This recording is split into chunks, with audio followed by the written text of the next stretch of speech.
Chemistry पहले हम लोग उसको कंप्लीट कर देन क्वेश्चन जो मैंने दिया था, ठीक है, उसको अभी आप ट्राई करोगे। चलिए, तो इलेक्ट्रोड की हम लोग बात कर रहे थे, मेटल इलेक्ट्रोड, पिछली क्लास में इलेक्ट्रोड आपने देखा था। Metal electrodes are two type, कौन कौन? Oxidation electrode and second is reduction electrode and reduction। अब इन सब में मेटल वर्ड यूज कर दे, मेटल इलेक्ट्रोड, यहाँ metal oxidation electrode, metal reduction electrode, ठीक है। तो इसमें इंपॉर्टेंट पॉइंट जो मैंने बताया था कि अगर किसी मेटल को उसी मेटल के इलेक्ट्रोलाइट में डिप करते हो, किसी भी मेटल को सेम मेटल इलेक्ट्रोलाइट में अगर डिप करते हो, मेटल एम है, मेटल इलेक्ट्रोलाइट में डिप करते हो, जैसे जिंक को, जिंक मेटल को जब जिंक सल्फेट में मैंने डिप किया था, जिंक को जिंक सल्फेट में, तो आपने देखा था एक स्पॉन्टेनियस प्रोसेस हुआ था। whenever any metal dipped in placed in its electrolyte is known as metal electrode। अब क्वेश्चन ये था कि ये metal electrode oxidation metal electrode form करेगा या रिडक्शन मेटल इलेक्ट्रोड फॉर्म करेगा। तो मैंने ये बताया था कि यहाँ दो पॉसिबिलिटी है, either this neutral metal zinc plate oxidise into zinc ion by loss of 2 electron, और the zinc ion which is already present in solution, zinc ion solution में भी है, ये इलेक्ट्रॉन गेन करके इस पर डिपॉजिट होगा। दो पॉसिबिलिटी है। मैंने कहा था कि जिंक का ऑक्सीडेशन पोटेंशियल प्लस 0.76, इसका रिडक्शन पोटेंशियल माइनस 0.76, इसलिए जिंक का ऑक्सीडेशन होगा। तो इसमें एनोडिक रिएक्शन होगा, ऑक्सीडेशन रिएक्शन होगा, जिंक प्लेट जिंक आयन में ऑक्सीडाइज होगी, ठीक है, बाय लॉस ऑफ 2 इलेक्ट्रॉन, ये रिएक्शन होगा। रिवर्स क्यों नहीं होगा? यानी सोल्यूशन में present zinc ion 2 electron metal electrode से एक्सेप्ट करके न्यूट्रल जिंक में रिड्यूस नहीं होगा, जिंक प्लेट जिंक आयन में ऑक्सीडाइज होगी। उसका रीजन मैंने बताया था, इसका रिडक्शन पोटेंशियल माइनस 0.76 और ऑक्सीडेशन पोटेंशियल प्लस 0.76। लेकिन जब यही काम हमने कॉपर प्लेट के साथ किया, अगर कॉपर प्लेट को, ठीक है, क्यूप्रिक सल्फेट में डिप किया, कॉपर प्लेट को क्यूप्रिक सल्फेट में अगर डिप किया, तो यहाँ पर रिवर्स प्रोसेस हुआ। ऐसा क्यों? कॉपर भी तो मेटल है और उसी मेटल का इलेक्ट्रोलाइट, वन मोलर पोटेंशियल, हाँ, क्योंकि इसका रिडक्शन पोटेंशियल इसके ऑक्सीडेशन पोटेंशियल से ज्यादा है। यानी फाइनल कंक्लूजन ये मिला कि those metal whose reduction potential is negative act as oxidation metal electrode, and those metal whose reduction potential is positive act as reduction metal electrode. तो यहाँ पर क्या हुआ था? यहाँ पर क्यूप्रिक आयन सोल्यूशन में present cupric ion 2 electron gain करके, ठीक है, इस पर डिपॉजिट होगा। अब मैं क्वेश्चन तमाम पूछूंगा इसी पर, ध्यान से सुनिए। तो कैथोडिक रिएक्शन क्या होगा? कैथोडिक हाफ सेल, इसको कैथोडिक हाफ सेल, फर्स्ट वाले को एनोडिक हाफ सेल, इसको रिडक्शन हाफ सेल और इसको oxidation half cell. Cathodic reaction क्या होगा? क्यूप्रिक आयन 2 इलेक्ट्रॉन गेन करेगा और ये कॉपर सॉलिड में कन्वर्ट होगा।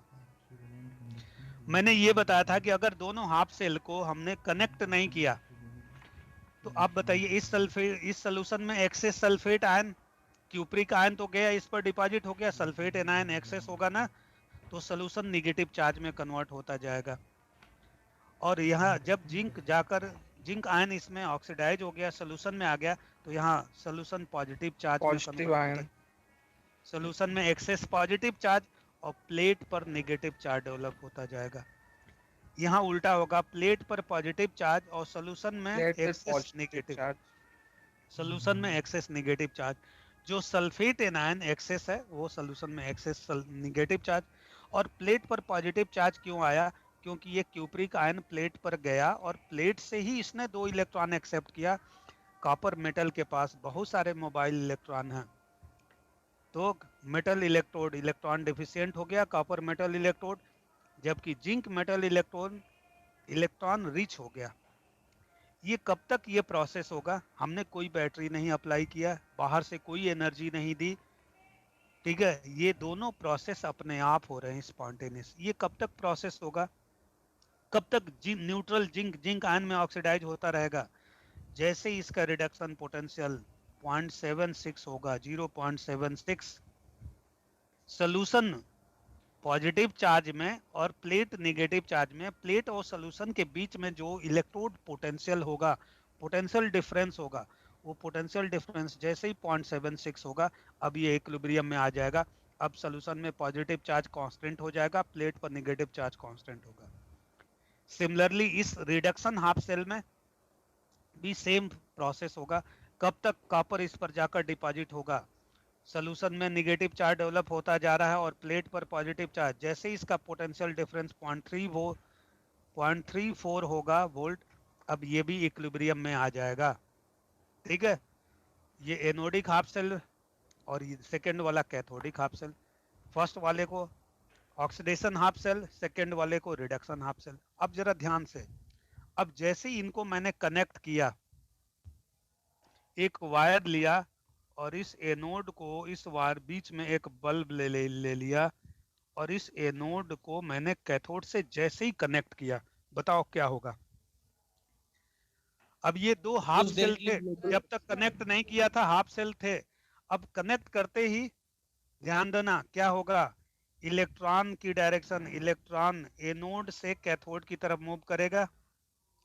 करंट की डायरेक्शन क्या होगी? जस्ट रिवर्स होगी। Yes sir. तो बताइए, what is direction of electron? Anodic half cell to cathodic half cell. Yes ठीक सर। है, what is direction of current? Cathodic to anodic cathodic to in anodic. External circuit. अब जरा ध्यान से समझना, ये बताओ ये इलेक्ट्रॉन कब तक एनोड से कैथोड पर जाएगा? इस जाने वाले इलेक्ट्रॉन को ये पॉजिटिव चार्ज सोल्यूशन क्या करेगा?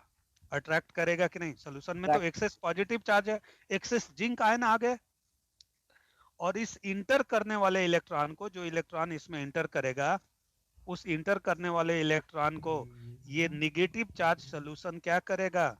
रिपेल रिपेल करेगा। करने लगेंगे। ठीक है, अब ये इलेक्ट्रॉन जब तक इस एनोडिक हाफ सेल के अट्रैक्शन को और कैथोडिक हाफ सेल के रिपल्सन को ओवरकम करेगा, तब तक तो ये फ्लो करेगा, फ्लो करेगा। ठीक है, करंट कंडक्ट होगी, बल्ब जलेगा, लेकिन एक ऐसी स्टेज आएगी कि अब इलेक्ट्रॉन का फ्लो रुक जाएगा। क्या इलेक्ट्रॉन का फ्लो तब रुकेगा जब दोनों प्लेट न्यूट्रल हो गई या इनके प्लेट के बीच में पोटेंशियल डिफरेंस जीरो हो गया? क्या तब इलेक्ट्रॉन का फ्लो रुकेगा? उससे पहले ही इलेक्ट्रॉन का फ्लो रुक जाएगा। क्यों?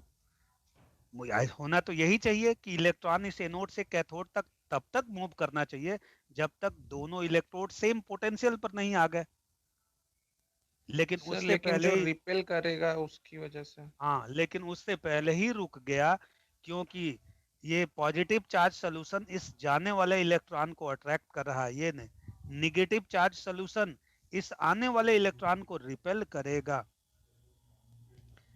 ठीक है, और इलेक्ट्रॉन पर फोर्स क्या लग रहा है? बोलो, Q इंटू ई लग रहा है, is the intensity of electric field. ठीक है, तो जैसे ये रिपल्सन अट्रैक्शन फोर्स इसके बराबर होंगे, अब इलेक्ट्रॉन का मूवमेंट रुक जाएगा। इस प्रॉब्लम को सॉर्ट आउट करने के लिए कुछ देर बाद रिएक्शन रुक जाएगा। अब इस प्रॉब्लम को रिमूव करने के लिए हमको साल्ट ब्रिज कनेक्ट करना पड़ा, दोनों सोल्यूशन को न्यूट्रल करना पड़ेगा। साल्ट ब्रिज हमने कनेक्ट कर दी, अब जाकर सर्किट कंप्लीट हो गई, सेल रिएक्शन स्टार्ट हो जाएगा। ठीक है, अब ये एनोडिक रिएक्शन होता रहेगा, तब तक होता रहेगा। देखो अब क्या होगा, ये जिंक प्लेट जिंक आयन के रूप में सोल्यूशन में ऑक्सीडाइज होगा, और इसने जो दो इलेक्ट्रॉन रिलीज किया वो इलेक्ट्रॉन एनोड से होकर कैथोड पर आएगा। क्यूप्रिक आयन इस कैथोड पर जाएगा और उन्हीं दो इलेक्ट्रॉन को एक्सेप्ट करेगा, तो कैथोड पर ये रिएक्शन होगा और एनोड पर ये रिएक्शन होगा। यानी एनोडिक हाफ सेल में जिंक प्लेट जिंक आयन में कन्वर्ट होगी, जो दो इलेक्ट्रॉन इसने छोड़ा वो दो इलेक्ट्रॉन एनोड से कैथोड पर आएगा, और cupric ion cathodic half cell में उसी दो इलेक्ट्रॉन को एक्सेप्ट करेगा, कॉपर सॉलिड में कन्वर्ट होगा। ठीक है, साल्ट ब्रिज ने क्या किया, अभी साल्ट ब्रिज को अलग से मैं डिस्कस करूंगा। इस साल्ट ब्रिज ने कैटायन सप्लाई किया किसको? कैथोडिक हाफ सेल को। कैथोडिक हाफ सेल इसको बोलते हैं। और साल्ट ब्रिज ने एनायन सप्लाई किया किसको? एनोडिक हाफ सेल में को। क्यों? एनोडिक हाफ सेल में एक्सेस जिंक आयन आ गए, पॉजिटिव चार्ज हो गया। उस पॉजिटिव चार्ज को नलीफाई करने के लिए नेगेटिव चार्ज रिक्वायर्ड होगा। तो साल्ट ब्रिज उसको नेगेटिव चार्ज प्रोवाइड करके एक्सेस जिंक आयन को नलीफाई करेगी, सो दैट ये जिंक आयन जाने वाले इलेक्ट्रॉन को अट्रैक्ट ना करे। साल्ट ब्रिज इस कैथोडिक हाफ सेल को पॉजिटिव चार्ज सप्लाई करेगी। ये पॉजिटिव चार्ज क्या करेगा? इस एक्सेस नेगेटिव चार्ज को नलीफाई करेगा, सल्फेट आयन जो है उनको न्यूट्रलाइज करेगा, ताकि इस आने वाले इलेक्ट्रॉन को ये नेगेटिव चार्ज सोल्यूशन रिपेल ना करे। तो साल्ट ब्रिज का पहला काम है ये दोनों इलेक्ट्रोलाइट को इलेक्ट्रिकली न्यूट्रलिटी को रिटेन करती है। Salt bridge retain electrical neutrality by providing cation to cathodic half cell and anion to anodic half cell. अब मैं पूछूं आपसे करंट की डायरेक्शन क्या होगी, तो बताइए करंट की डायरेक्शन ये होगी। सर ये कल वाला है ना? हाँ बिल्कुल कल वाला ही है। ये करंट की डायरेक्शन क्या होगी? तो ये करंट की डायरेक्शन होगी। Yes sir. ठीक है। इलेक्ट्रॉन की डायरेक्शन क्या है? इसके अपोजिट इलेक्ट्रॉन की डायरेक्शन है, ये इलेक्ट्रॉन की डायरेक्शन है। ठीक है। तो अगर पूरी मैकेनिज्म को एक बार हम देखें तो जिंक प्लेट जिंक आयन के रूप में सॉल्यूशन में ऑक्सीडाइज होगा। ठीक है। क्यूप्रिक आयन इस प्लेट पर, कॉपर प्लेट पर जाकर डिपॉजिट होगा। जिंक ने जो 2 इलेक्ट्रॉन रिलीज किया वो इलेक्ट्रॉन एनोडिक हाफ सेल से कैथोडिक हाफ सेल पर आएगा। करंट की डायरेक्शन इसके रिवर्स होगी। अब मैं कुछ स्टेटमेंट आपसे पूछ रहा हूं ड्यूरिंग डिस्चार्जिंग। ये जितने स्टेटमेंट मैं पूछने जा रहा हूं during discharging,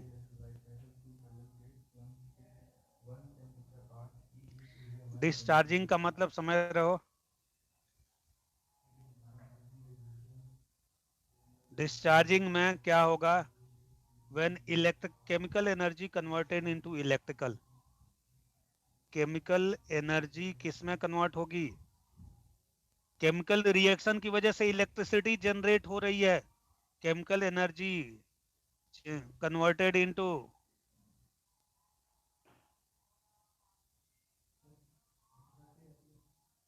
in electrical energy. Chemical energy किस में कन्वर्ट हो रही है? इलेक्ट्रिकल एनर्जी में। जब भी कोई सेल डिस्चार्ज होता है during discharging when chemical energy converted into electrical energy, इस सेल के अंदर जो ओवरऑल रिएक्शन हुआ, देखो एनोडिक रिएक्शन क्या हुआ?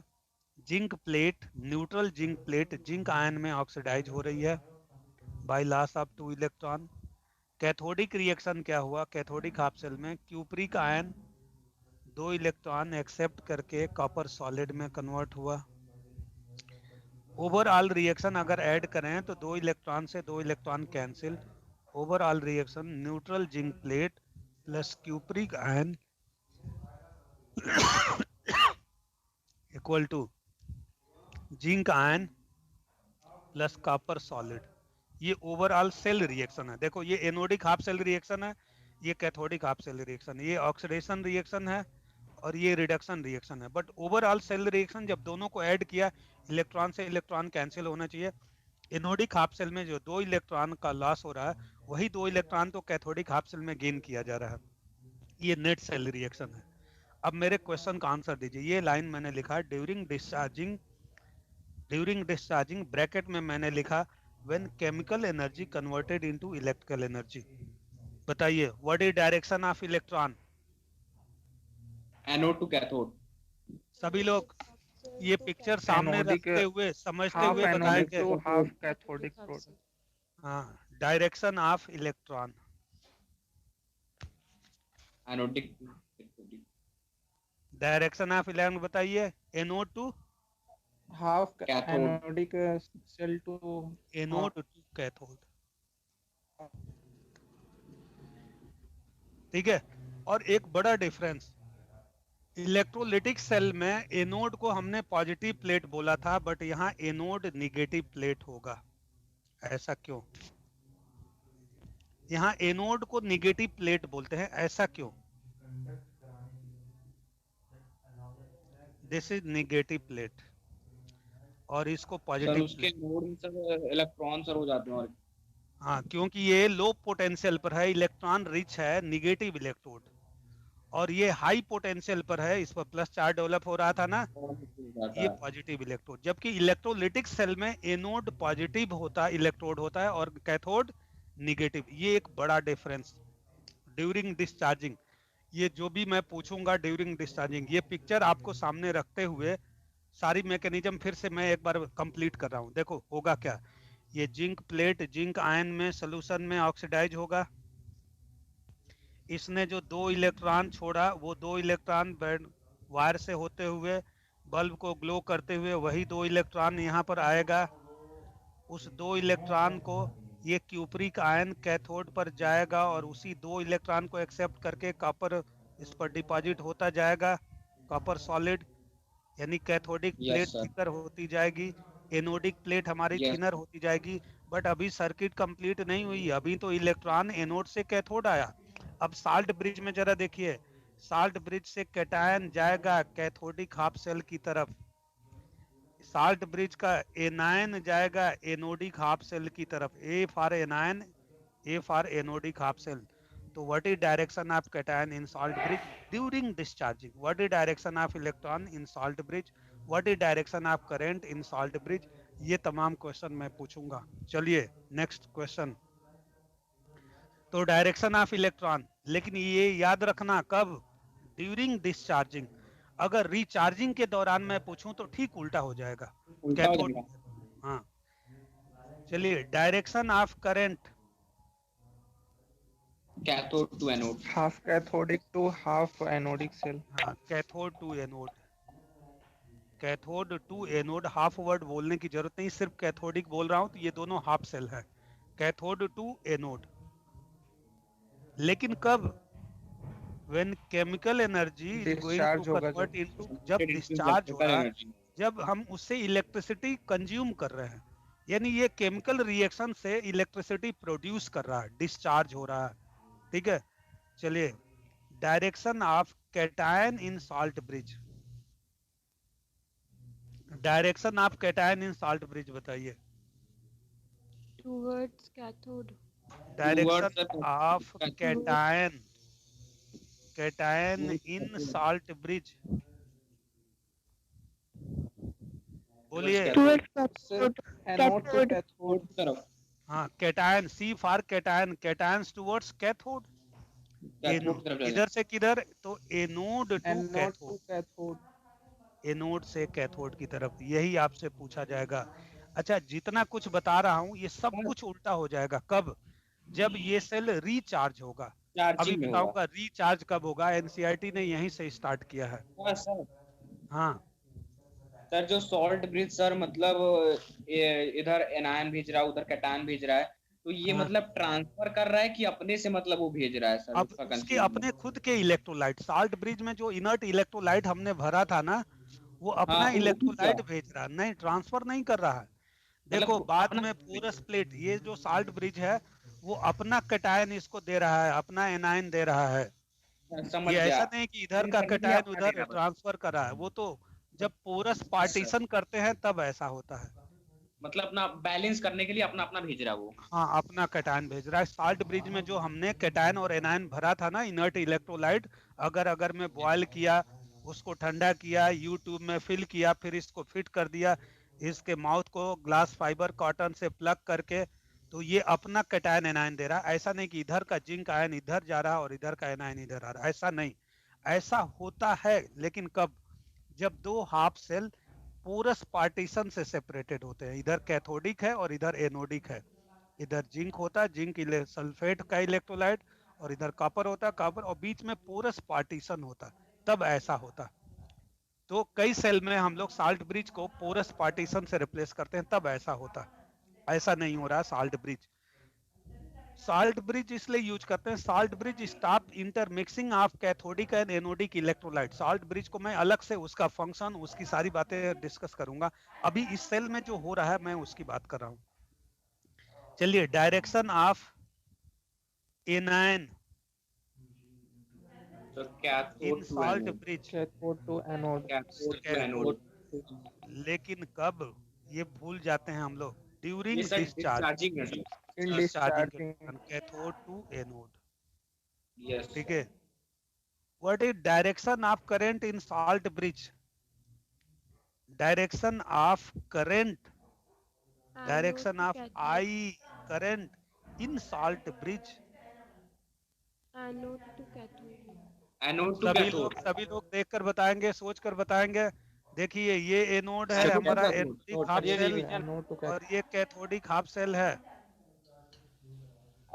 बोलिए करंट की direction, anode Anode to to cathode, cathode, sir. ये रिवीजन करवा पॉजिटिव रहे चार्ज की डायरेक्शन होगी वही करंट की डायरेक्शन होगी। साल्ट ब्रिज सर्किट को कैसे कंप्लीट करा, देखो यहाँ जिंक आयन आया, एनायन आया, इसको नलिफाई किया, कैटायन इधर गया, कैथोडिक हाफ सेल को नलिफाई किया, तो साल्ट ब्रिज के अंदर करंट की डायरेक्शन ये होगी ना, एनोड टू कैथोड। जो पॉजिटिव चार्ज की डायरेक्शन होती है, कैटायन की डायरेक्शन होती है, एनायन के जस्ट अपोजिट होती है। तो direction of anion in salt bridge, ठीक है। और बताइए during discharging cathodic half cell thicker होगा या thinner?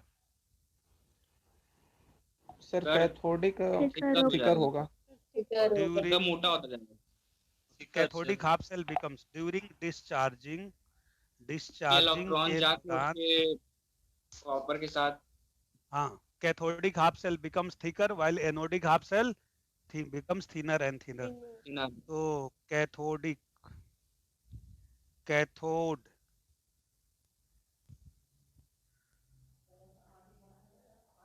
becomes thicker and anode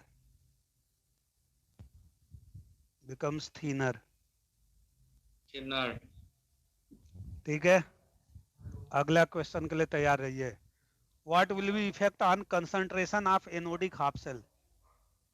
Concentration of zinc sulfate. बोलिए एनोडिक हाफ सेल में जो जिंक सल्फेट इलेक्ट्रोलाइट मैंने लिया था, इसका कंसंट्रेशन क्या होगा? इंक्रीज होगा. डिक्रीज करता जाएगा. इंक्रीज करेगा। And concentration of cupric sulphate decrease करेगा. डिक्रीज करेगा। बताइए cathodic half cell blue colour था, कैथोडिक हाफ सेल का इलेक्ट्रोलाइट का कलर क्या था? Blue colour. ब्लू कलर की इंटेंसिटी पर क्या इफेक्ट होगा? इंटेंसिटी ऑफ ब्लू कलर जैसे जैसे Decrease सेल होगी. हमारा डिस्चार्ज होता जाएगा डिक्रीज करेगी। डिक्रीज होगी सर. कलर मतलब कम होता जाए. हाँ, Color कलर की intensity इंटेंसिटी कम कम होगी. होती जाएगी। तो ये ड्यूरिंग डिस्चार्जिंग, ये सारी बातें आपके सर। दिमाग, हाँ सर हाँ सर बोलिए। ये थोड़ा मतलब ड्यूरिंग सर डिस्चार्जिंग सर जो कंसंट्रेशन ऑफ ZnSO4 है सर वो कैसे इंक्रीज कर जाएगा सर, प्लीज समझा दीजिए सर. जिंक आयन सोल्यूशन में आता जा रहा है ना। देखो होता क्या है, अब देखिए यहाँ ये जिंक प्लेट जो है, जिंक प्लेट थिनर होती जा रही है। क्यों थिनर होती जा रही है? क्योंकि न्यूट्रल जिंक, जिंक आयन में सोल्यूशन में ऑक्सीडाइज हो रहा है, तो सोल्यूशन में जिंक आयन का कंसंट्रेशन बढ़ता जा रहा है। और यहाँ हाँ, पर सर। क्या हो रहा है, यहाँ पर क्या हो रहा है? कॉपर हाँ, क्यूप्रिक आयन जो सोल्यूशन में था वो इस पर प्लेट पर जाकर डिपॉजिट होता जा रहा है। तो क्यूप्रिक आयन का कंसंट्रेशन घटेगा, और क्यूप्रिक आयन जितना होगा ठीक है। उतना ही क्यूप्रिक सल्फेट होगा। एक्सेस सल्फेट ठीक है। आयन तो वो न्यूट्रलाइज कर देगा कैटायन आकर। तो ठीक है। concentration of anodic electrolyte decreases and that of cathodic electrolyte increases. एक मैं यहाँ पर रिलेशन अभी बताऊंगा बिना डराइव किए। एक रिलेशन होता है, नर्स ने बताया था कि E cell of any cell equal to E naught cell. इसको मैं सामने क्यों रख रहा हूँ, ई नॉट सेल माइनस 0.0591। ये अभी डिराइव करके आपको बताऊंगा कहाँ से आया। 91 upon n number of electron participate in reaction log anodic concentration upon cathodic concentration या log concentration of product upon reactant। ये दोनों प्रोडक्ट है और ये दोनों रिएक्टेंट है नेट सेल रिएक्शन में। आप बताइए, आपने अभी कहा कि एनोडिक कंसंट्रेशन क्या होता जाएगा? बढ़ता जाएगा। जिंक आयन का कंसंट्रेशन बढ़ता Increase जाएगा। होता जाएगा. और कैथोडिक कंसंट्रेशन क्या होता जाएगा, घटता जाएगा, घटता जाएगा। तो होता बताइए इसके इस सेल पर क्या इफेक्ट होगा, इस सेल का घटेगा, ईएमएफ तेजी घटेगा, घटता जाएगा, ये घटेगा। घटता जाएगा, डिक्रीज डिस्चार्ज करेगा। होता जाएगा ना। Yes E sir. Naught yes cell sir. तो कांस्टेंट रहेगा, E naught cell, E naught cathode minus E naught anode, ये तो कांस्टेंट रहेगा। लेकिन जैसे जैसे एनोडिक कंसंट्रेशन बढ़ेगा कैथोडिक घटेगा। ये बताओ क्यों घटेगा, ये बात मुझे नहीं समझ में आई। ये ओवरऑल ये सर साइन सर निगेटिव है। जितना वो ज्यादा तो पहली सर बात ये प्रोडक्ट जितना सर ज्यादा उसका ओवरऑल न्यूमरेटर वो निगेटिव तेजी से होगा बढ़ रहा उतना है कम हो और जाएगा हाँ सर। डिनोमिनेटर तेजी से घट अगर रहा है, हाँ तो ये पूरा कंसंट्रेशन बढ़ता जाएगा और ये माइनस में है तो ये घटाएगा, ये माइनस में है तो ये घटता जाएगा, इस नेट वैल्यू में से ये घटता जाएगा ना, इसका मैग्नीट्यूड क्या होता जाएगा, बहुत बढ़ता तेज घट जाएगा। जाएगा। तो इसमें से घटाते जाओगे तो इसका नेट ई सेल क्या होता जाएगा, घटता जाएगा। इसी बात को हम नर्स इक्वेशन से भी डिस्कस कर सकते हैं। जैसे जैसे ये सेल डिस्चार्ज होता जाएगा यानी एनोडिक कंसंट्रेशन बढ़ता जाएगा, कैथोडिक कंसंट्रेशन घटता जाएगा। बताओ ये लॉग की वैल्यू मैग्नीट्यूड क्या होता जाएगा, बढ़ता जाएगा। और इसका मैग्नीट्यूड अगर बढ़ेगा, ठीक है, निगेटिव साइन है तो वैल्यू तो घटेगी ना। तो इसमें से मोर मैग्नीट्यूड, मोर निगेटिव वैल्यू घटाओगे तो ये लेस होता जाएगा यानी इसका ई सेल घटता जाएगा। मैं कहूंगा कि इस नस्ट इक्वेशन से सोचने की आदत डालो। ये बताओ अगर शुरुआत में जब एनोडिक कंसंट्रेशन हाई था, कैथोडिक कंसंट्रेशन वेरी लो था, तो उस समय क्या था, एनोडिक कंसंट्रेशन सॉरी लो था और कैथोडिक कंसंट्रेशन हाई था। तो ये log E cell log one maximum less than one होगा माफ हो जाता इसकी है सर। वैल्यू। और log yes less sir. Than one क्या आता है, निगेटिव आता है ना। Yes sir. अरे ये लॉग डिवीजन लेस है। देन वन निगेटिव आता है तो निगेटिव यस निगेटिव सर। ये क्या हो जाता, पॉजिटिव ऐड हो रहा था। ठीक है, तो अगर anodic concentration sir cathodic concentration, हाँ सर लेस देन वन है जरूरी थोड़ी है निगेटिव होगा सर, क्योंकि जीरो और जब वन के बीच घटेगा में तो तो पॉजिटिव मैग्नीट्यूड रहता है। नहीं, अगर घटेगा ये बताइए anodic concentration is less than cathodic concentration, तो बताओ इसकी वैल्यू लेस देन वन होगी, ये हाँ रेशियो। सर। और yes sir. Log less than one की वैल्यू क्या होगी, निगेटिव में सर। निगेटिव निगेटिव क्या हो जाएगा ये, यहाँ पॉजिटिव। पहले से नहीं पॉजिटिव हो जाएगा ना, तो इसमें ऐड होगा ना। Yes sir. और ड्यूरिंग रिएक्शन क्या हो रहा है, अब एनोडिक कंसंट्रेशन क्या हो रहा है, बढ़ रहा है, कैथोडिक कंसंट्रेशन क्या हो रहा है, घट रहा है। ठीक है, किसी भी मोमेंट पर ऐसा हो सकता है anodic concentration becomes greater than cathodic concentration. ठीक है, तो अब इसकी वैल्यू क्या हो जाएगी, मोर देन वन। और लॉग मोर देन वन की वैल्यू क्या आती है, पॉजिटिव आती है ना। पॉजिटिव। Yes sir. और यहाँ पहले से निगेटिव साइन है तो पॉजिटिव इंटू ये निगेटिव ये पॉजिटिव निगेटिव बनेगा रहेगा, ये मैच कर सब्सट्रैक्ट होने देगा। लगेगा ना। तो ई सेल कंटिन्यूअसली क्या होगा, घटेगा। तो जब हम लोग कहते हैं कि सेल डिस्चार्ज होता जा रहा है, एक ऐसी स्टेज आएगी जब ई सेल इसका क्या हो जाएगा, जीरो। वो स्टेज कब आएगी, ई सेल जीरो हो गया यानी हम कहेंगे सेल पूरी तरह से डिस्चार्ज हो गया, यानी ई नॉट सेल इक्वल पूरा टू दिस। एनोड सा एकदम थिनर हो हाँ जाएगा, खत्म। हाँ, ई सेल जीरो का मतलब E naught cell equal to this. हम ये भी लिख सकते हैं, एक रिलेशन हम ये भी लिख सकते हैं, ई सेल अगर जीरो हो गया तो जीरो इक्वल टू दिस जब हम लिखेंगे तो एक नया रिलेशन और भी हमको मिल सकता है। हम ये भी लिख सकते हैं, when E cell becomes zero, जब सर सेल ई पूरी नॉट तरह से, सेल। जब ये जीरो हो गया यानी सेल डिस्चार्ज हो गया, उस समय बताओ क्या होगा, E naught cell E naught cell equal to equal 0.059 zero upon n point log zero five nine one anodic upon concentration n, upon cathodic concentration. Log anodic concentration upon cathodic concentration. या हम लिख सकते हैं concentration of product upon concentration of reactant, जो net cell reaction हो रहा है, product side में कौन है, रिएक्टेंट साइड में कौन है। ठीक है, तो ये ई नॉट सेल। तो कई बार ई नॉट सेल भी हमसे पूछा जा सकता है, ई नॉट सेल जब इसके बराबर हो गया तब ऐसा होगा। ठीक है, और बाकी बातें हम लोग, तो ये था डैनियल सेल। अच्छा, ध्यान से, इसी एनसीईआरटी ने यहीं से स्टार्ट किया है मेनली। अब बताओ इस डैनियल सेल में अब यहाँ पर एक मैं बैटरी कनेक्ट कर दूं। क्या कनेक्ट कर दूं? बैटरी। एनसीईआरटी का पेज पहला। अब तक मैंने बल्ब कनेक्ट किया था और cell reaction chemical energy electrical energy में कन्वर्ट हो रही थी। अब इसमें मैंने एक बैटरी कनेक्ट कर दिया। ये नेगेटिव प्लेट है और ये पॉजिटिव प्लेट है। सर अब और चार्जिंग होने लगेगा। अब ये पॉजिटिव और ये नेगेटिव प्लेट, जब तक इस बैटरी का ईएमएफ इस सेल के ईएमएफ से कम होगा, अभी भी वही रिएक्शन होगा कैथोड और एनोड पर जो हो रहा था। जैसे इस बैटरी का ई सेल के बराबर होगा, अब कोई रिएक्शन नहीं होगा, रुक जाएगा। रुक जाएगा। और जैसे इस बैटरी का ईएमएफ इस सेल के ईएमएफ से ग्रेटर होगा, अब सब कुछ चार्ज उल्टा होने हो लगेगा। जाएगा। अब ये रिचार्ज होने लगेगा सेल, सब कुछ उल्टा होने लगेगा। उल्टा का मतलब रिवर्स रिएक्शन। देखो क्या होगा, जो जिंक आयन में सोल्यूशन में ऑक्सीडाइज होकर आ रही थी, अब वो जिंक आयन वापस जाकर प्लेट पर डिपॉजिट होने लगेगा। उल्टा रिएक्शन होगा। इलेक्ट्रॉन की डायरेक्शन चेंज हो गई। इलेक्ट्रॉन की डायरेक्शन अब ये हो गई उल्टी। अब इधर इलेक्ट्रॉन मूव करेगा ड्यूरिंग रिचार्जिंग, तो वो 2 इलेक्ट्रॉन आएगा और जिंक आयन जो सोल्यूशन में चला गया था 2 इलेक्ट्रॉन को एक्सेप्ट करके वापस प्लेट पर डिपॉजिट होगा। अब जिंक प्लेट थिकर होने लगेगी और कॉपर प्लेट थिनर होने लगेगी। ठीक उल्टा होगा।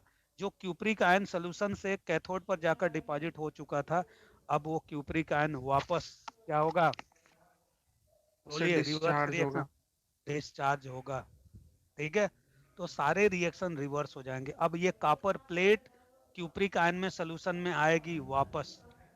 ठीक है, सर ये वापस होगा। कैथोडिक प्लेट सर थिनर होगा। हाँ, कैथोडिक प्लेट थिनर होने लगा, जबकि पहले एनोडिक कैथोडिक प्लेट प्लेट क्या हो रहा था? थिकर। सब थिकर कुछ हो रहा उल्टा। था। हाँ, एनोडिक प्लेट अब क्या होने लगेगी? थिकर होने थिकर लगेगी। होने लगेगा। तो मैं एक लाइन, ये सारी बातें। अच्छा, एक और चीज, जिंक का कंसंट्रेशन क्या होता जाएगा? अब घटता जाएगा जिंक सल्फेट का। घटता और जाएगा सर, क्यूप्रिक कॉपर सल्फेट का सल्फेट का बढ़ता कंसंट्रेशन जाएगा। क्या होता जाएगा? बढ़ता जाएगा। बढ़ता सब जाएगा। कुछ उल्टा। इवन साल्ट ब्रिज में आयन की डायरेक्शन उल्टा, करंट की डायरेक्शन उल्टा, सब कुछ उल्टा। लेकिन तब जब इस जो बैटरी हमने कनेक्ट किया है, इसका ईएमएफ इस सेल के ईएमएफ से ज्यादा होगा, तब ये रिचार्ज होने लगेगा। अब बताइए, मैं जितनी डिस्चार्जिंग के दौरान जितने पॉइंट मैंने बताया उनको दोबारा नहीं बताऊंगा। एक वर्ड मैं लिख दूं, reverse is observe in case of recharging. Reverse is observe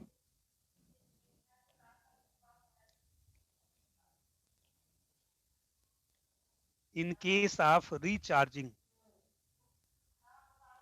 अगर रिचार्जिंग हो रही है, रिचार्जिंग, तो सब कुछ क्या होगा? उल्टा हो जाएगा ना? इनवर्स। Yes sir. हाँ, यस सर। तो reverse is observe in case of recharging. तो बताओ, direction of electron during discharging क्या है? Anode to cathode. During recharging cathode to anode. Cathode cathode to anode. Direction of current during anode to cathode. Discharging discharging cathode to anode. और during recharging anode उल्टा। To cathode. During recharging reverse. बताइए, what is direction of cation in salt bridge during recharging? Cathode to anode. ठीक है, direction cathode of to anode. Anion in salt bridge during recharging. Anode to cathode. तो कुछ अलग से करने की जरूरत एनोड। नहीं है। करंट की डायरेक्शन किधर से किधर? बोलिए, किधर से किधर सर करंट की एनोड टू डायरेक्शन? कैथोड।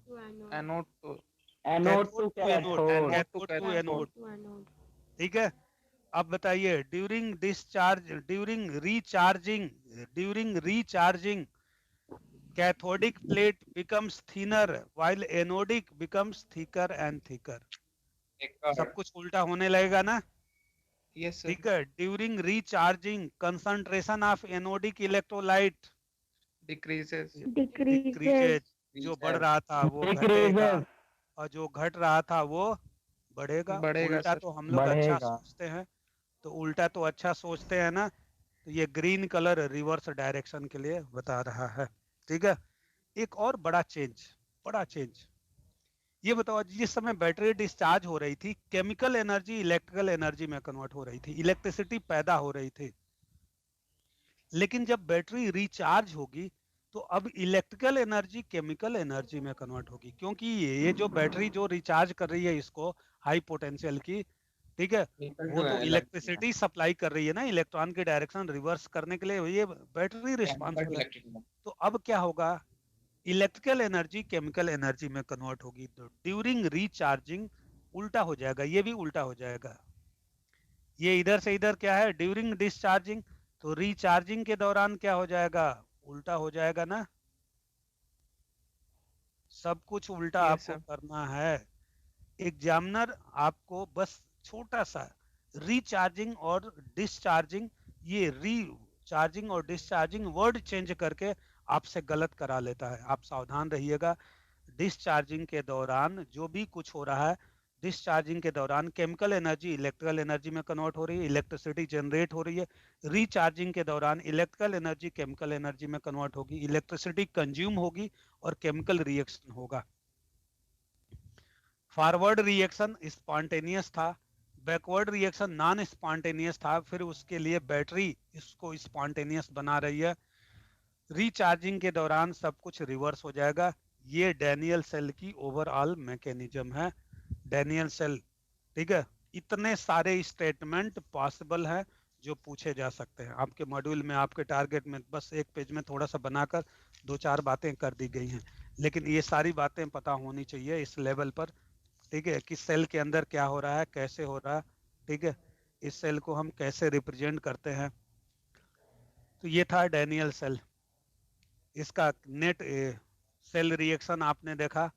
नेट सेल रिएक्शन क्या था, जिंक प्लस क्यूप्रिक आयन दोनों एनोडिक और कैथोडिक को जब मैंने ऐड किया था तो ये किस में कन्वर्ट हुआ था, zinc ion plus copper solid. ये रिएक्शन फॉरवर्ड डायरेक्शन में कौन सा रिएक्शन है, डिस्चार्जिंग के दौरान। लेकिन बैकवर्ड रिएक्शन कब होगा, रिचार्जिंग के दौरान। सब कुछ उल्टा हो जाएगा रिचार्जिंग। डिस्चार्जिंग के दौरान केमिकल एनर्जी किस में कन्वर्ट हो रही है, इलेक्ट्रिकल में, इलेक्ट्रिसिटी पैदा हो रही है। और रिचार्जिंग के दौरान इलेक्ट्रिसिटी खर्च हो रही है। बात समझ में आया, तो इलेक्ट्रिसिटी खर्च हो रही है। ये नेट डैनियल सेल का नेट सेल रिएक्शन है, ठीक है। सेल का रिप्रेजेंटेशन हम कैसे रिप्रेजेंट करते हैं, किसी भी सेल को रिप्रेजेंट करने के लिए फर्स्ट हाफ में लेफ्ट साइड में हम एनोडिक रिएक्शन लिखते हैं, जैसे zinc vertical line zinc ion, इसका मतलब ये है कि जिंक आयन में ऑक्सीडाइज हो रहा है। C1 ये जिंक आयन का कंसंट्रेशन बता रहा है। Double vertical line salt bridge को रिप्रेजेंट करती है। कैथोडिक हाफ सेल में क्यूप्रिक आयन है, कॉपर प्लेट में डिप्ड है क्यूप्रिक सल्फेट, ठीक है। इस पर पॉजिटिव साइन लिखना है और इस पर नेगेटिव साइन, ठीक उल्टा। ये एनोडिक सेल रिएक्शन है और ये कैथोडिक है। एनोडिक ऑक्सीडेशन हाफ सेल, ये ऑक्सीडेशन हाफ सेल है और ये रिडक्शन हाफ सेल है, रिडक्शन हाफ सेल। इस तरह से सेल को रिप्रेजेंट करते हैं, डैनियल सेल को। इसका मतलब है जिंक प्लेट को जिंक आयन में डिप किया गया है, क्यूप्रिक कॉपर प्लेट को क्यूप्रिक आयन में डिप किया गया। अच्छा, क्यूप्रिक आयन का कंसंट्रेशन भी ऐसे लिखा रहेगा C2, सेल का रिप्रेजेंटेशन। तो किसी भी सेल को ऐसे रिप्रेजेंट करते हैं। जर्नल अगर आप कहो तो मेटल आयन में इसका कंसंट्रेशन C1 है, molarity. Double vertical line salt bridge को एक सेकेंड मेटल है, जैसे कॉपर यहाँ पर है M डैश, ये इस पर चार्ज है प्लस N या N2 है, इस पर N1 है, ये N2 हो सकता है, अलग हो सकता है। इसका कंसंट्रेशन C2 है और ये कन्वर्ट हो रहा है M1 में। इधर पॉजिटिव साइन और इधर नेगेटिव साइन, ऐसे सेल को रिप्रेजेंट करते हैं। C1 C2 क्या बता रहा है, C1 क्या बता रहा है, concentration of anodic half cell, concentration of anodic electrolyte. C2 क्या बता रहा है? Concentration of cathodic electrolyte. Metal M metal ion में ऑक्सीडाइज हो रहा है, मेटल N आयन इसमें रिड्यूस हो रहा है। अगर मैं इस सेल के रिएक्शन की बात करूं तो एनोडिक रिएक्शन क्या हो रहा है? मेटल M मेटल आयन में ये N1 इलेक्ट्रॉन लूज करके कन्वर्ट हो रहा है। कैथोडिक रिएक्शन क्या हो रहा है? Reduction reaction. इसमें मेटल आयन N2 प्लस ये N2 इलेक्ट्रॉन को एक्सेप्ट करके न्यूट्रल मेटल ये M1 है, मेटल M1 ये M1 में कन्वर्ट हो रहा है। नेट सेल रिएक्शन क्या होगा? दोनों को ऐड करेंगे, ऐड करने के लिए इलेक्ट्रॉन कैंसिल करेंगे और इलेक्ट्रॉन कैंसिल करने के लिए इसमें N2 से मल्टीप्लाई करोगे और इसमें N1 से मल्टीप्लाई करोगे, तभी तो इलेक्ट्रॉन कैंसिल होगा। इसमें किससे मल्टीप्लाई किया? क्रॉस मल्टीप्लाई N2 से, और इसमें किससे? N1 से मल्टीप्लाई करोगे तो इलेक्ट्रॉन से इलेक्ट्रॉन कैंसिल। अब बताइए क्या लिखेंगे रिएक्शन? N2 से मल्टीप्लाई किया है, N2 मोल M प्लस बोलिए N1 मोल M1, ये जनरल मैं लिख रहा हूं जिस पर चार्ज N2 है। फॉर्म बोलो N2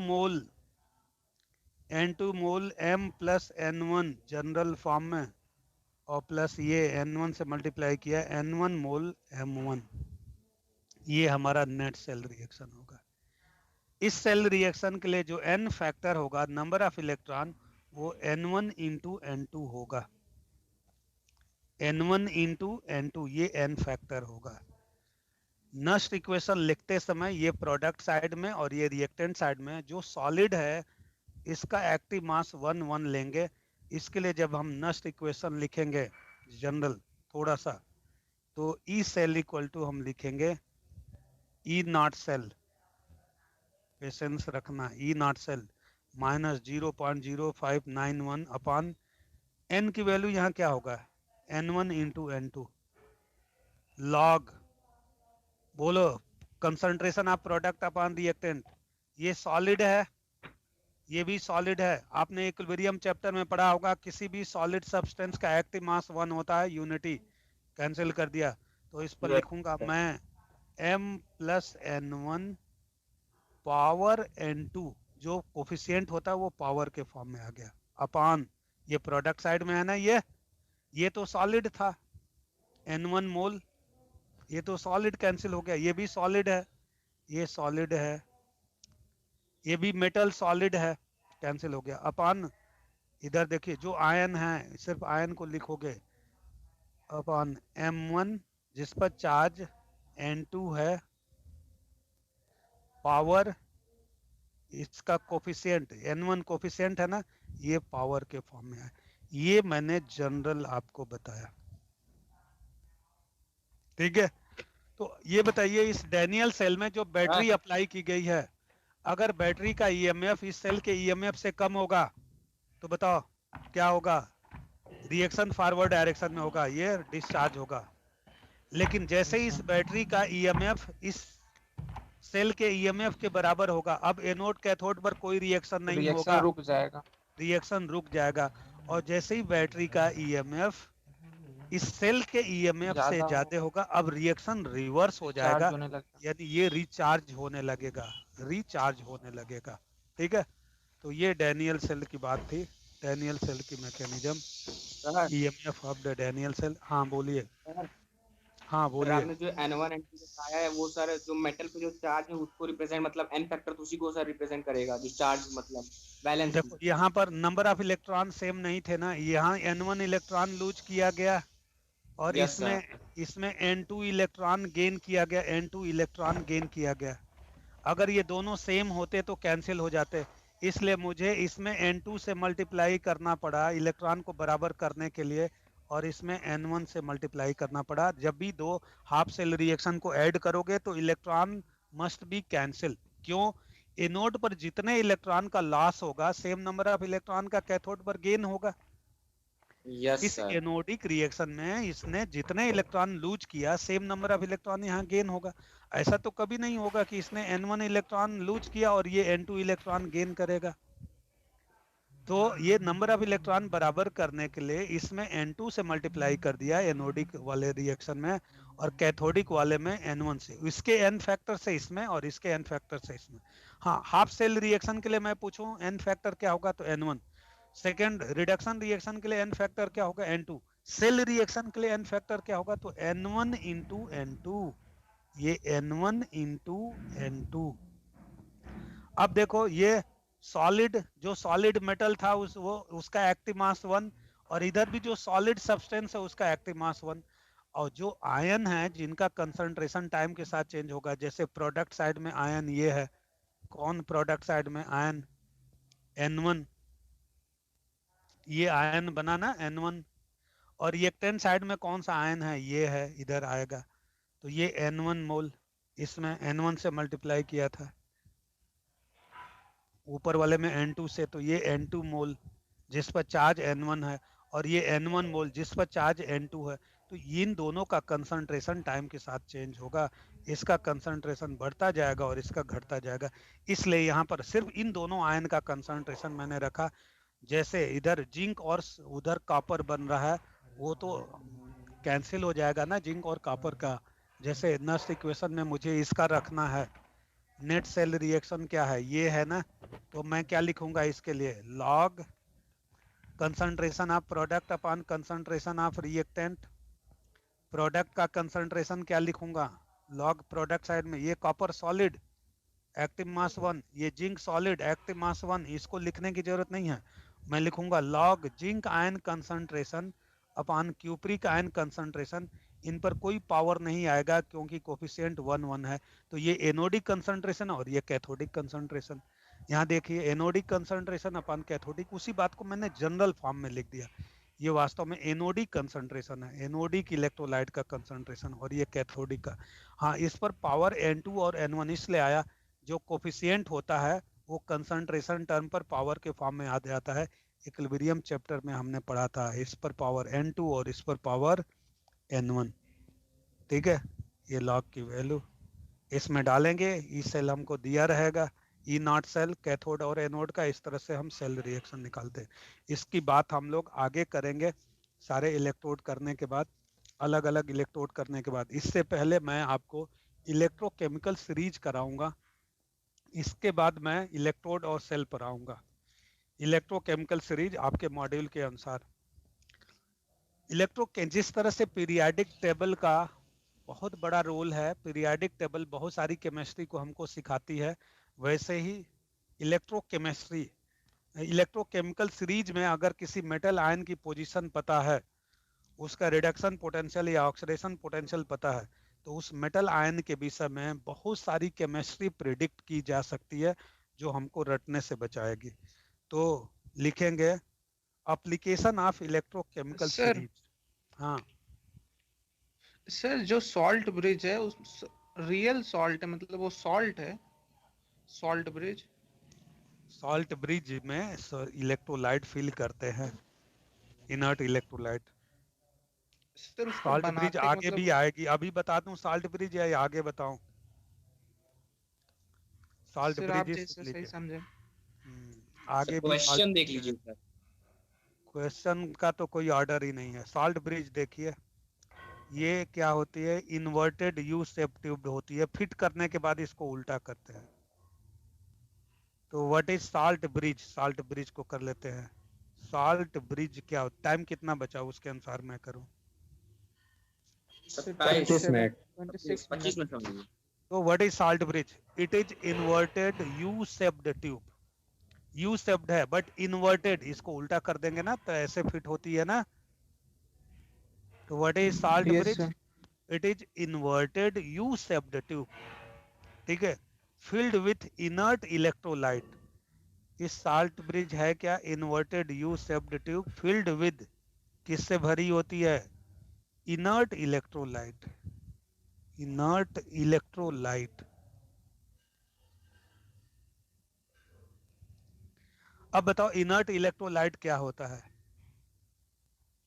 What is inert electrolyte? Sir An जो electrolyte रिएक्ट which ना करे neither sir react with electrolyte जो anodic half cell nor with cathodic half cell. Inert electrolyte को मैं यहाँ define करना चाहूँगा. What is inert electrolyte? An electrolyte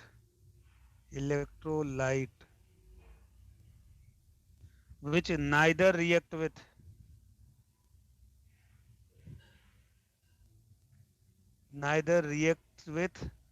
anodic half cell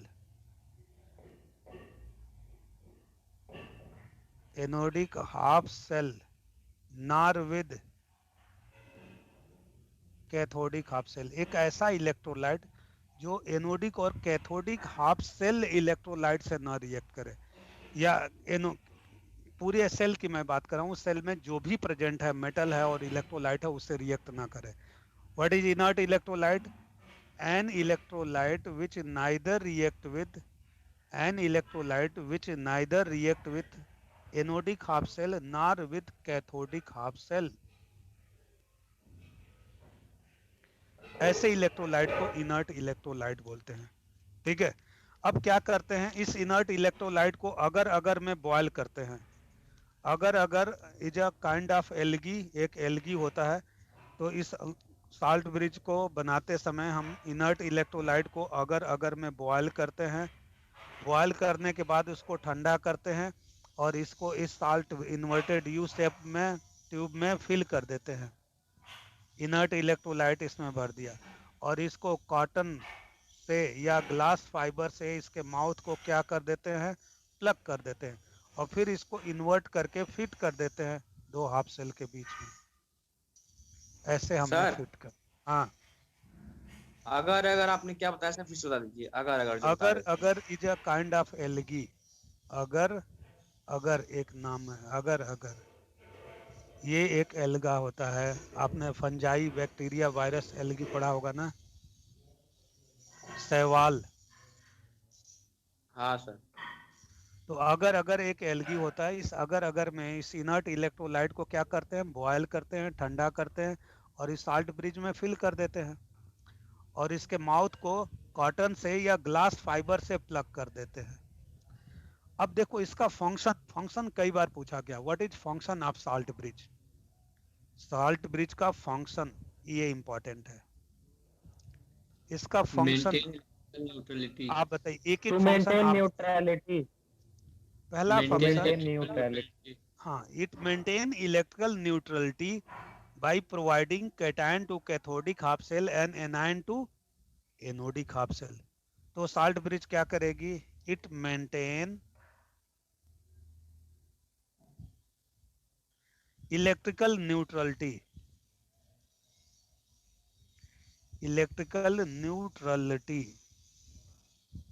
तो इसने इलेक्ट्रिकल न्यूट्रलिटी को क्या किया? मेंटेन किया. कैसे? by providing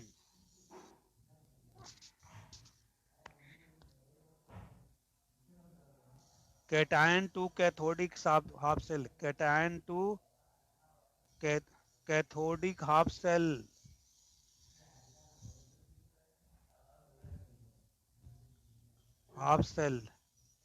and anion to anodic half cell. चलिए अगला फंक्शन कौन बताएगा? It prevents cationic half cell and anionic half cell electrolytes to react. Intermix to react. Very good. It stop intermixing of both electrolyte. It stop, इसने रोक दिया. Stop intermixing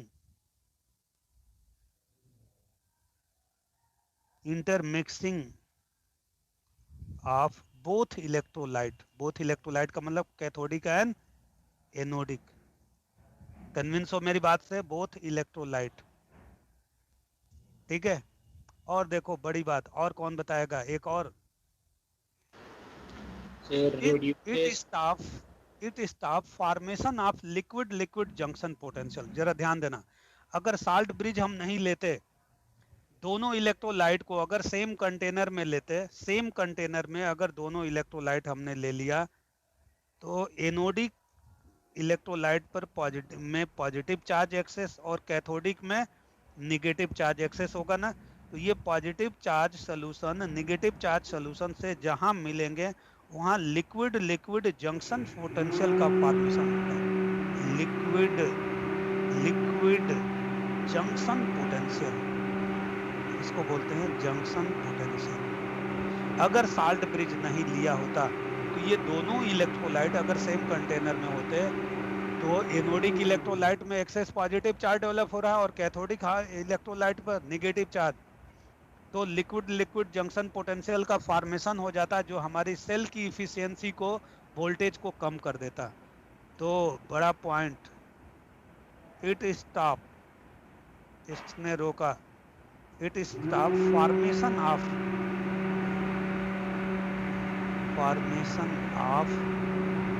liquid liquid junction potential.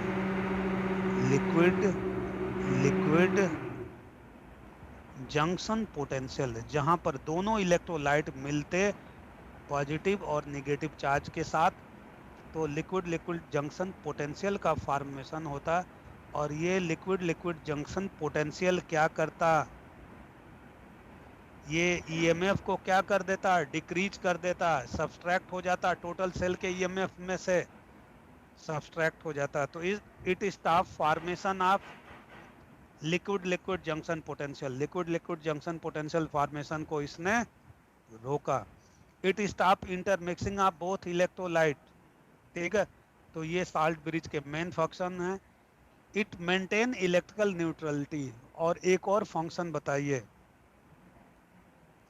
Salt bridge completed circuit, salt bridge ने circuit को complete किया। It complete circuit.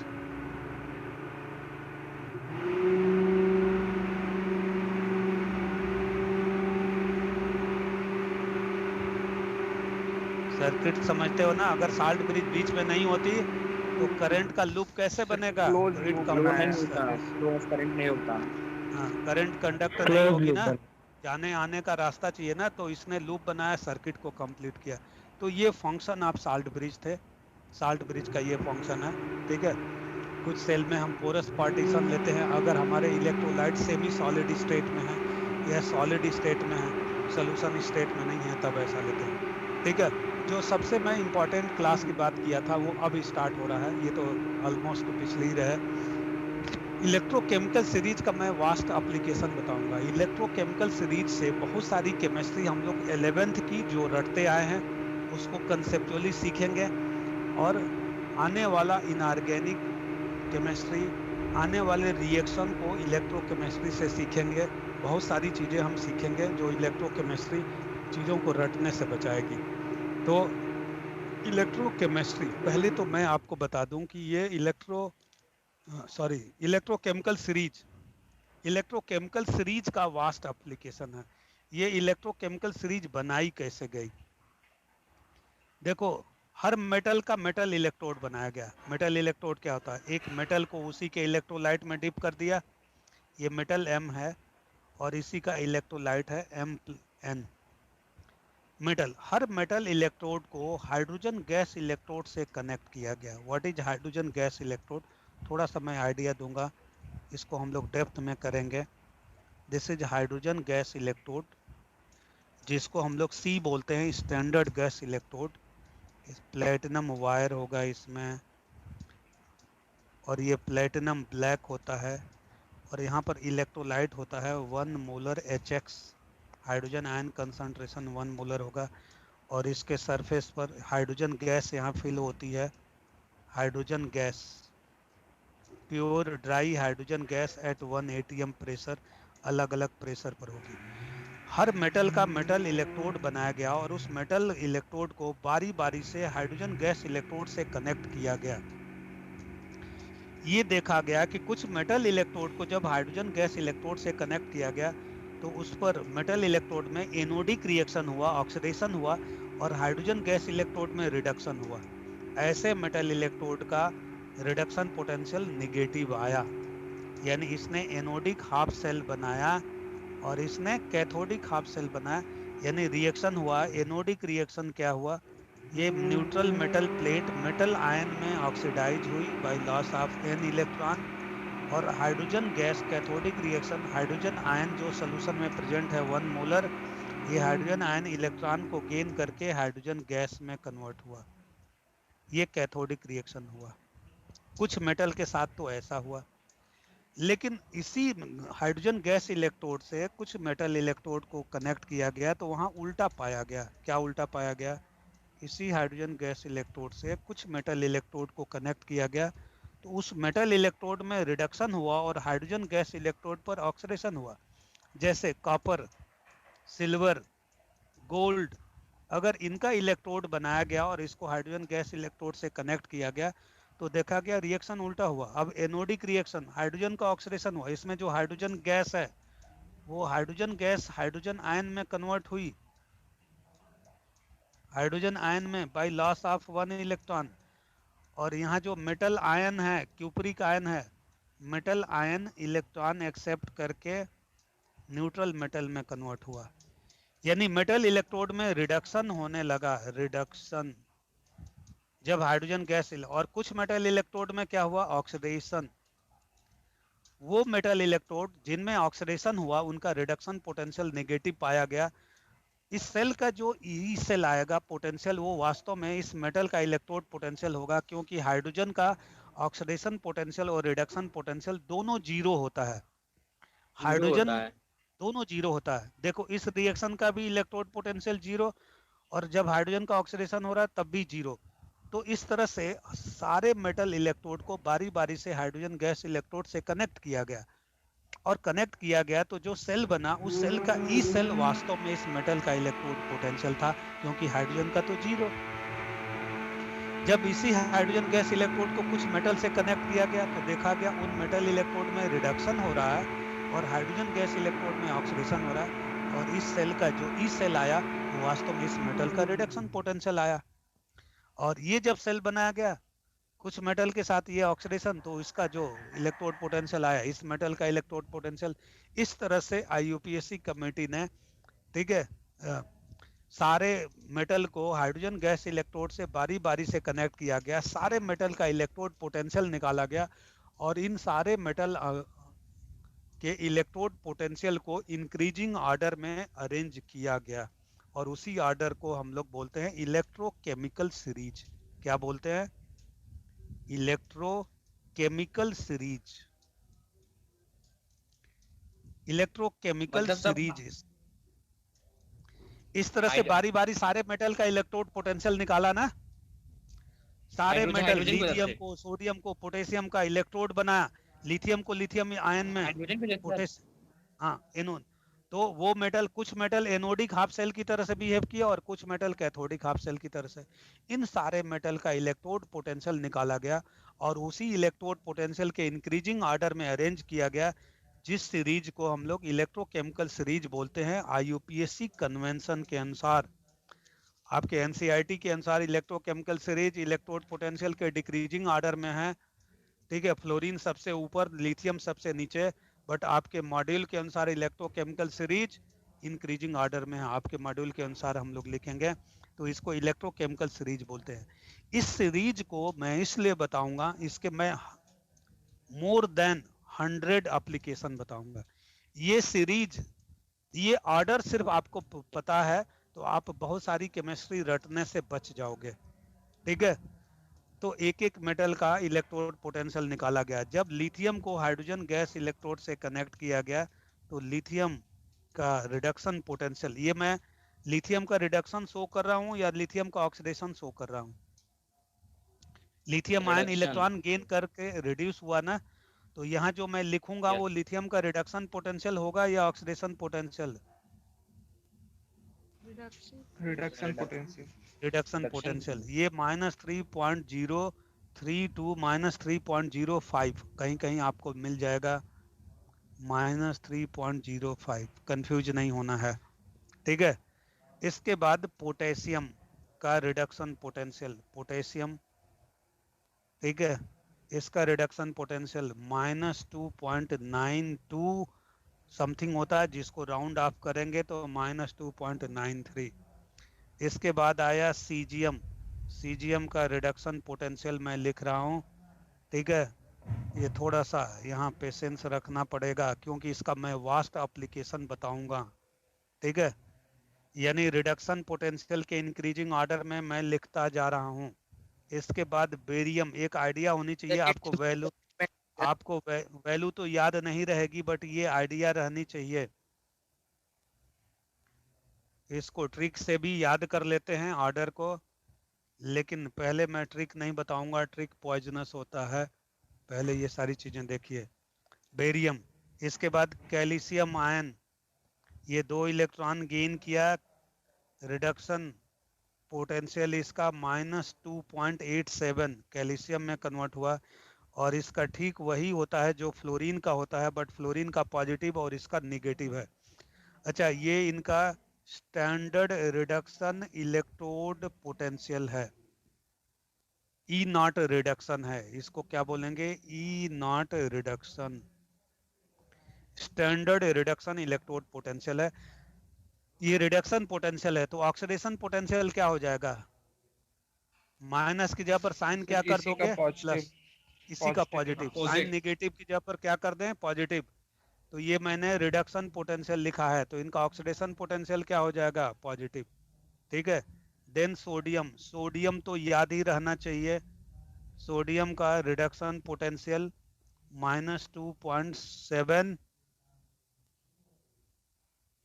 बोलो 7.2 या 7.1, ठीक है। देन सीरियम, 7.1, जो मैं स्टार बनाऊंगा उनका याद रहना चाहिए, सोडियम का पता होना चाहिए, लिथियम का पता होना चाहिए, और कैल्शियम का पता होना चाहिए, बाकी का नहीं पता है कोई जरूरत नहीं। सीरियम Ce+32, 3 इलेक्ट्रॉन गेन करके ये सीरियम में कन्वर्ट होगा, -2.48, ठीक है। मैग्नीशियम, रिडक्शन पोटेंशियल -2.37, याद हो जाए मैग्नीशियम तो अच्छी बात है, इनकी आगे जरूरत पड़ेगी। मैं इसका वास्ट एप्लीकेशन बताऊंगा जो आपकी केमिस्ट्री को इजी करेगा, ठीक है। इसके बाद हाइड्रोजन अगर हाइड्राइड में कन्वर्ट हो रहा है, हाइड्रोजन गैस अगर इलेक्ट्रॉन एक्सेप्ट कर रहा है, हाइड्रोजन आयन नहीं, हाइड्रोजन गैस अगर हाइड्राइड में कन्वर्ट हुआ तो यहाँ भी रिडक्शन हुआ, हाइड्रोजन 2 इलेक्ट्रॉन गेन करके हाइड्राइड में कन्वर्ट हुआ, तो इसका रिडक्शन पोटेंशियल -2.25, ठीक है। ये सब वोल्ट है। एल्यूमिनियम का याद रहना चाहिए, एल्यूमिनियम अगर +3 से 3 इलेक्ट्रॉन गेन करके एल्यूमिनियम में कन्वर्ट हुआ तो इसका रिडक्शन पोटेंशियल -1.66, ये याद करिए, मैं मैकेनिज्म ऑफ इलेक्ट्रोलिसिस में भी बताया था, ठीक है।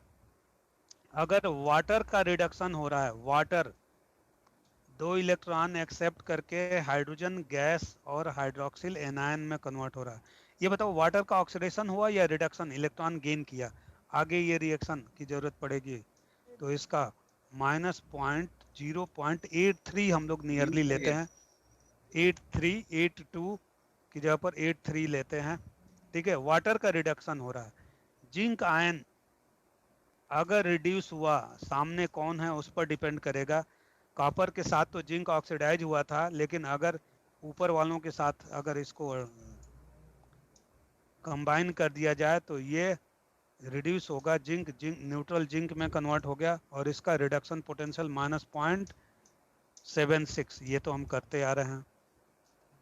क्रोमियम याद रहना चाहिए, जिंक याद रहना चाहिए, वाटर याद रहना चाहिए, और क्रोमियम। आप कहोगे सर ये रटने वाली चीज है, क्यों आप कह रहे हो रटने के लिए, मैं इससे बहुत सारी केमिस्ट्री प्रिडिक्ट करूंगा, मैं 10 बार बोल चुका हूं, ठीक है। इसका रिडक्शन पोटेंशियल क्रोमियम का -0.74, अब तक इनका रिडक्शन पोटेंशियल नेगेटिव है, तो ऑक्सीडेशन पोटेंशियल क्या होगा, पॉजिटिव। जब इन मेटल का मेटल इलेक्ट्रोड बनाया गया और हाइड्रोजन गैस के साथ कनेक्ट किया गया तो इन मेटल इलेक्ट्रोड में ऑक्सीडेशन हुआ और हाइड्रोजन गैस पर रिडक्शन हुआ। क्योंकि इनका रिडक्शन पोटेंशियल अगर निगेटिव है तो ऑक्सीडेशन पोटेंशियल हाई। ये बताइए इन मेटल का मेटल इलेक्ट्रोड बनाओगे तो बताओ ये ऑक्सीडेशन बना शो करेंगे या रिडक्शन? जब मैंने कहा था किसी भी मेटल को जब उसी के इलेक्ट्रोलाइट में मेटल एम को उसी के इलेक्ट्रोलाइट में डिप करोगे तो ये हमेशा ऑक्सीडेशन शो करेंगे, क्योंकि इनका रिडक्शन पोटेंशियल निगेटिव है तो ऑक्सीडेशन पोटेंशियल पॉजिटिव होगा। ये हमेशा एनोडिक हाफ सेल बनाएंगे, ये हमेशा ऑक्सीडेशन ऑक्सीडाइज हाफ कर जाएगा सेल सर बनाएंगे, ये हमेशा ऑक्सीडाइज कर ऑक्सीडेशन जाएगा। हाफ सेल बनाएंगे। इनको जब इन्हीं के आयन में डिप करोगे तो क्रोमियम को क्रोमिक आयन में डिप कर देंगे तो ये ऑक्सीडेशन हाफ सेल बनाएगा, क्योंकि इसका रिडक्शन पोटेंशियल निगेटिव है तो ऑक्सीडेशन पोटेंशियल क्या हो जाएगा? पॉजिटिव ना, तो ऑक्सीडाइज होने का पावर ज्यादा है ना। ठीक है, जो रिक्वायर्ड है मैं सिर्फ उतना ही आपको बताऊंगा। मर्क्यूरस क्लोराइड कैलोमेल इलेक्ट्रोड में ये यूज होता है, 2 इलेक्ट्रॉन गेन करके ये मरकरी में कन्वर्ट होगा +2 क्लोराइड। ठीक है, इसका +0.224। अच्छा, इससे पहले ये रिडक्शन पोटेंशियल, इससे पहले आप हाइड्रोजन का लिख सकते हो, हाइड्रोजन का रिडक्शन पोटेंशियल। रुक जाओ अभी इसको, अभी सारे नेगेटिव वाले। आयरन, अच्छा आयरन का 3 रिडक्शन पोटेंशियल होता है। अगर ये +2 से 2 इलेक्ट्रॉन एक्सेप्ट करके न्यूट्रल में कन्वर्ट हुआ आयरन में तो इसका रिडक्शन पोटेंशियल -0.44। ठीक है, कैडमियम +2 से ये कैडमियम में कन्वर्ट हुआ तो इसका रिडक्शन पोटेंशियल -0.40। ठीक है, और थैलियम, आपको मैं ये बता रहा हूँ, इतना याद नहीं रखना है। अगर इसमें कन्वर्ट हो तो इसका -336, 0.336। लेड सल्फेट 2 इलेक्ट्रॉन गेन करके अगर lead sulphate lead storage battery में अगर ये लेड प्लस सल्फेट आयन में कन्वर्ट होता है, यही रिएक्शन होता है लेड स्टोरेज बैटरी जो हमारे घरों में होती है। ठीक है, उसमें ये एनोडिक रिएक्शन, तो इसका -0.31। बाकी आपको रिक्वायर्ड नहीं है। कोबाल्ट पूछा गया है बहुत सारे क्वेश्चन इस पर, अगर 2 इलेक्ट्रॉन गेन करके ये कोबाल्ट में कन्वर्ट हुआ तो इसका -0.28 होगा। ठीक है, निकल +2 से अगर ये निकल में कन्वर्ट हुआ तो इसका रिडक्शन पोटेंशियल -0.25 होगा। ठीक है, सिल्वर आयोडाइड अगर इलेक्ट्रॉन गेन करके सिल्वर प्लस आयोडाइड में कन्वर्ट हुआ, रिडक्शन हुआ, तो इसका होगा -0.15। ठीक है, और इसके बाद अगर स्टेनस +2 से स्टीन में कन्वर्ट हुआ, रिडक्शन हुआ, तो इसका 3 का -0.14। और लास्ट में लेड, देखो लेड आयन अगर लेड में कन्वर्ट हुआ तो इसका होगा -0.13। 26 होता है, 13 इसको लेते हैं। एंड हाइड्रोजन, अगर हाइड्रोजन 2 इलेक्ट्रॉन एक्सेप्ट करके या 1 हाइड्रोजन 1 इलेक्ट्रॉन एक्सेप्ट करके हाइड्रोजन गैस में कन्वर्ट हुआ, इसका 0 आया। ये हाइड्रोजन गैस इलेक्ट्रोड से जब इनको हमने कनेक्ट किया, यहाँ आया 0।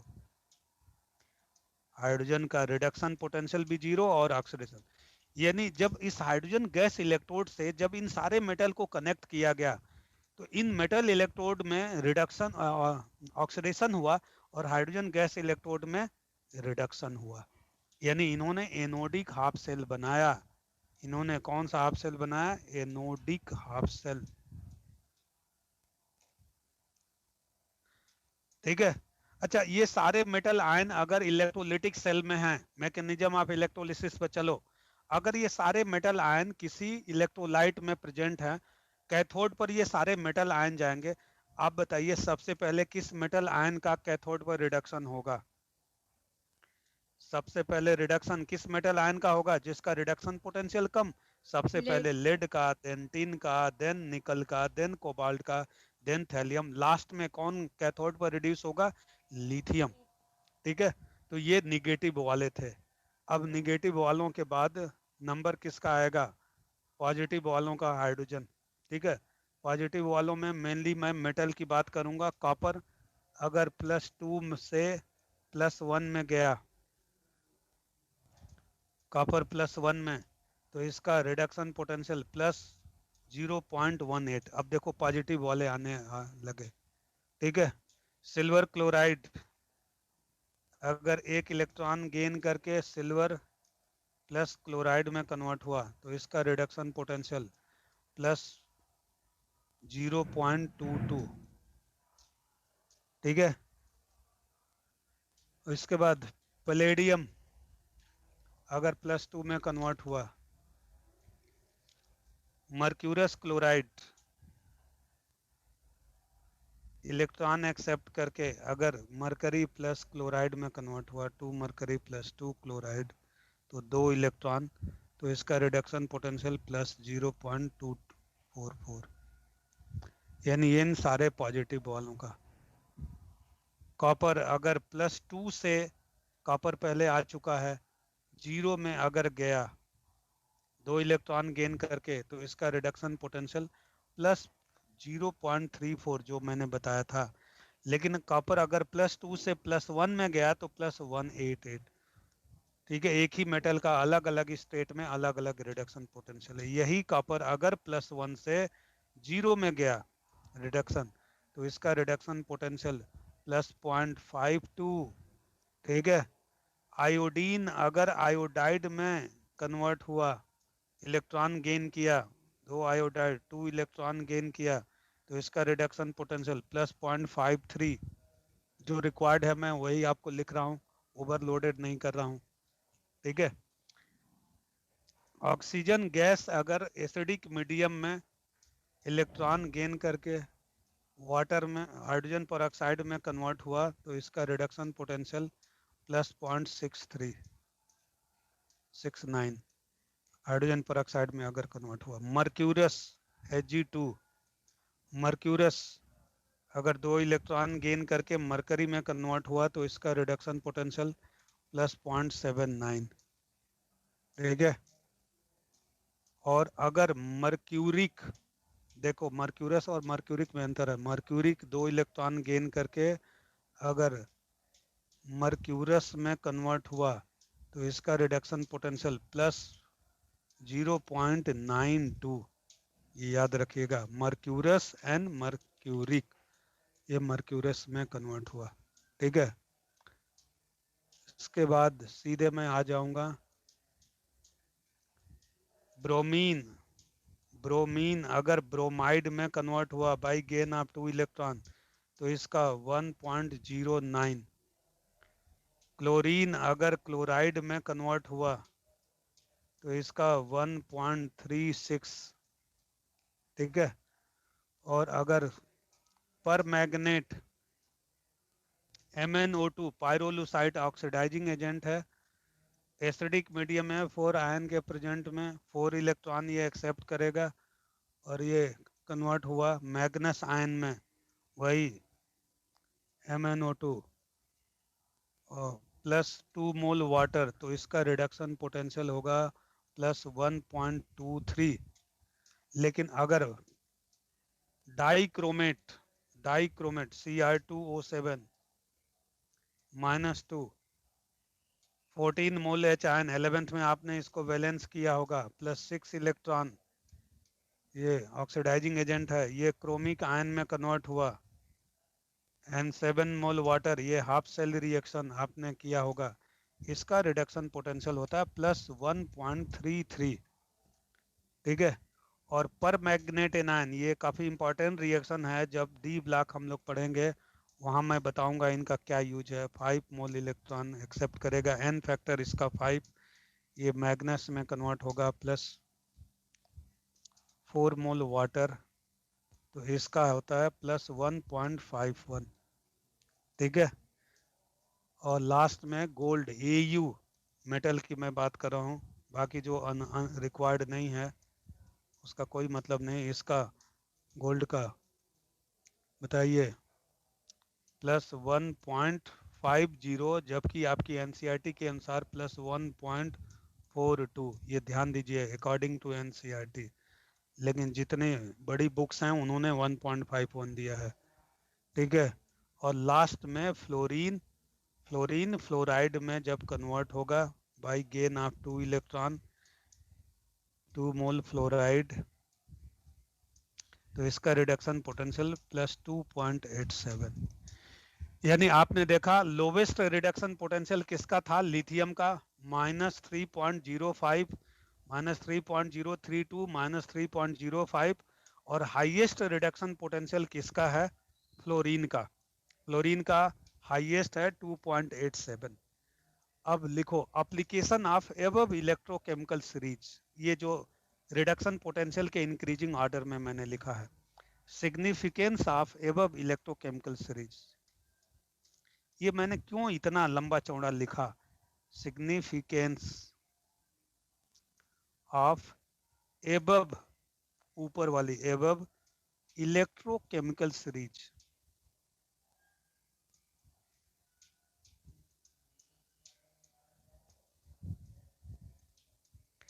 ये सबसे इंपॉर्टेंट पॉइंट होगा, आप 3 स्टार 5 स्टार बनाओगे, ठीक है। टाइम हो गया। और ये पॉइंट मैं डिस्कस करूंगा जिस क्लास की मैं बात कर रहा था। तो इसमें बहुत सारी केमिस्ट्री आएगी, बहुत सारी चीजों को मैं कंसेप्ट से लिंक करूंगा, जिसको आप रटते आए हो या आगे चल के अगर ये कंसेप्ट नहीं होगा तो रटोगे। इलेक्ट्रोकेमिकल सीरीज का वास्ट एप्लीकेशन है, आपके मॉड्यूल में 4 5 6 दिया गया है, बट बहुत सारी चीजें मैं, बहुत सारे रिएक्शन, बहुत सारी चीजें इसी से रिलेट करूंगा और उसको वेरीफाई करूंगा, प्रूव करूंगा। इलेक्ट्रोकेमिकल सीरीज में अगर ये ऑर्डर हमको याद है तो बहुत सारी केमिस्ट्री हमको आती है। तो ये अगली क्लास में जब आप फ्रेश रहोगे तब करूंगा, and that will be the most important class.